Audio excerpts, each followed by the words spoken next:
بسم اللہ الرحمن الرحیم۔ شروع اللہ تعالیٰ کے نام کی برکات کے ساتھ جو نہایت مہربان و رحم کرنے والا ہے۔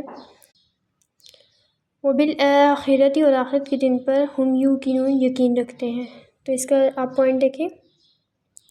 آخرت سے مراد وہ زندگی ہے جو مرنے کے بعد حاصل ہوگی اور ہمیشہ کے لیے ہوگی، اور اس میں ہر بندے کے دنیا میں کیے ہوئے اعمال کا حساب دینا ہوگا، اور اس کی بنیاد پر یہ فیصلہ ہوگا کہ وہ جنت میں جائے گا یا جہنم میں۔ اگرچہ یہ آخرت بھی ان دیکھی چیزوں یعنی کہ غیب میں شامل ہے، جس پر ایمان لانے کا ذکر سب سے پہلے کیا گیا تھا، لیکن آخر میں اسے علیحدہ کر کے خصوصی اہمیت کے ساتھ ذکر کیا گیا ہے۔ شاید اس کی وجہ یہ ہے کہ آخرت کا عقیدہ ہی در حقیقت انسان کی سوچ اور اس کی عملی زندگی کو صحیح راستے پر رکھتا ہے۔ جو انسان یہ یقین رکھتا ہو کہ ایک دن اسے مر کر اللہ کے سامنے پیش ہو کر اپنے ہر عمل کا جواب دینا ہے، وہ کسی گناہ یا جرم کے ارتکاب پر کبھی ڈٹائی کے ساتھ آمادہ نہیں ہوگا۔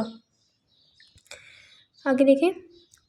اولئک، یہی ہیں، علی ھدی من ربہم، ہدایت پر اپنے رب کی طرف سے، واولئک، اور یہی ہیں، ھم المفلحون، فلاح پانے والوں میں سے۔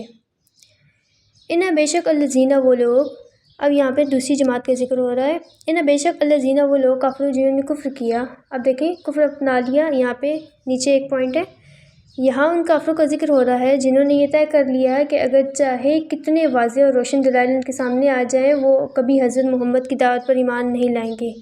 حضرت عبداللہ بن عباس رضی اللہ تعالیٰ عنہ سے اس تفسیر میں فرمایا ہے کہ یہ وہ لوگ ہیں جو کفر پر اڑ گئے ہیں۔ ترجمے میں کفر اپنا لیا ہے کہ الفاظ اسی مفہوم کو ادا کرنے کے لیے استعمال کیے گئے ہیں۔ آگے دیکھیں، سواء، برابر ہے، کن پر؟ ان الذین، بے شک وہ لوگ، کفروا، جنہوں نے کفر کیا، سواء، برابر ہے، علیہم، ان پر، اانذرتہم، آیا آپ ڈرائیں ان کو، ام یا لم نہیں تنذرہم، ڈرائیں ان کو، لا یؤمنون، وہ لوگ ایمان نہیں لانے والے۔ 8واں پوائنٹ ہے ڈرانا، انذار، یعنی کہ انذرتہم سے لیا گیا ہے، کا ترجمہ کیا گیا ہے۔ قرآن کریم نے انبیاء کرام کی دعوت کو بکثرت ڈرانے سے تعبیر فرمایا، یعنی کہ تشبیہ دی ہے، کیونکہ انبیاء کرام لوگوں کو کفر اور بدعمالیوں سے، برے انجام سے ڈراتے ہیں۔ لہٰذا آیت کا مطلب یہ ہوا کہ آپ چاہے ان کو دعوت دیں یا نہ دیں، ان کے سامنے دلائل پیش کریں یا نہ کریں، چونکہ انہوں نے تہیہ کر رکھا ہے، کوئی بات ماننی ہی نہیں ہے، اس لیے وہ ایمان نہیں لائیں گے۔ آگے دیکھیں، ختم اللہ، مہر لگا دی اللہ نے، علی قلوبہم، ان کے دلوں میں، وعلی سمعہم، اور ان کی آنکھوں میں، کانوں میں، وعلی ابصارہم، اور ان کی آنکھوں میں، غشاوۃ، پردے ہیں، ولہم، اور ان کے لیے، عذاب عظیم، ایک عذاب ہے بہت بڑا۔